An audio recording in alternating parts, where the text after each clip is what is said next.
Braves. Welcome to another campus update with Inside Swoop. I'm Grace Wright, here to bring you up to date on what's going on this week. The war against Disney and Governor DeSantis continues as DeSantis applies pressure to the theme park resort. Last week, DeSantis and state lawmakers proposed a legislation that would require state inspections of the rides at Disney World. A legislation is being considered to revoke February's agreements giving no oversight to the Board of Disney Property. 4 young people were killed in a shooting in Dadeville, Alabama.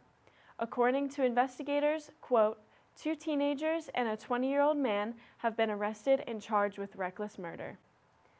Along with the 4 fatalities, 32 people were injured in the shooting. Tallapoosa County District Attorney Mike Segrist said the 2 teens would be tried as adults because they were over the age of 16. Police say they cannot share a possible motive for the shooting as the investigation is still ongoing.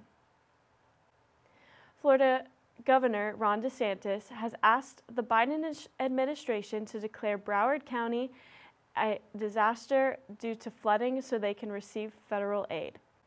If approved, the declaration would allow Broward residents eligible to receive loans and other assistance for any damages to their homes and properties.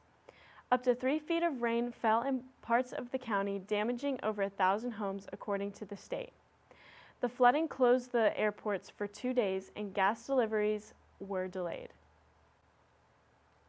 More than 25 inches of rain hit Fort Lauderdale, Florida last week in just 6 to 8 hours, ranking among the top 3 storms in a major U.S. city since 2000. The storm that hit Fort Lauderdale was a supercell, a type of storm that can spawn hail and tornadoes. Steve Bowen, a meteorologist, said, quote, it was essentially acting like a vacuum and sucking up all that moisture back into the main core of the system. These weather extremes have become increasingly common and, quote, the whole definition of normal is changing.